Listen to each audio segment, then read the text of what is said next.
daginn. Hver næstur inn til að hitta Dagbjört? Ég? Og þú ert?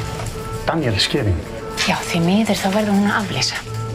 Ég verð að fá að hitta hana núna. Ég bókaði fyrir löngu síðan. Mér þykir það leitt. Ég kom allar leið frá Vopnafirði. Því miður. Þú verður bara að bóka nýjan tíma.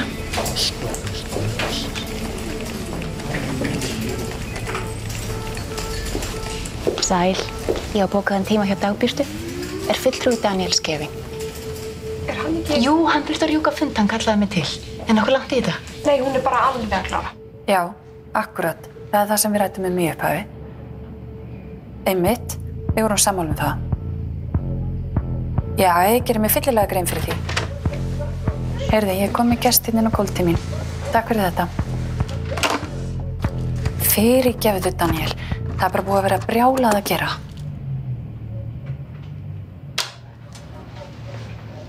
Þú ert ekki Daniel. Daniel þurfti að skreppa frá. Og fyrst tíminn var laus, þá fekk ég að smegja mér inn. Takk fyrir spjallið í gær í símanum. Mér datt í hug að langaði kannski bara að tala við mig beint. Ég las bréfið frá þér. Þú ert greinilega í spreng með að segja eitthvað. Láttu vaða.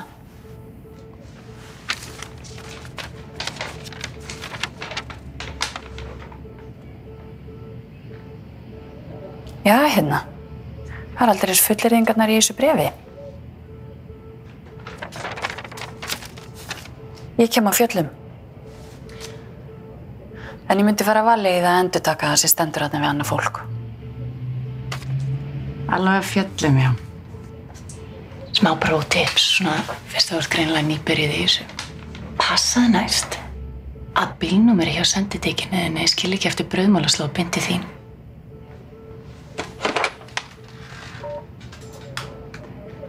Ég með gest sem vantar fyllt út. Gætirðu? Takk. Hei, ég sem held við gætum orðið vinkonur. Sjáum til. Þangað til get ég bara mælt með því að þú hafir upp á þessum myndböndum sem minnst á í þessu bréfi.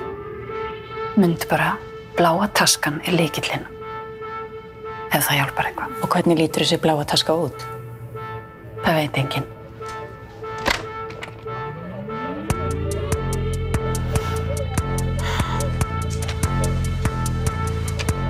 Takk fyrir spjallið.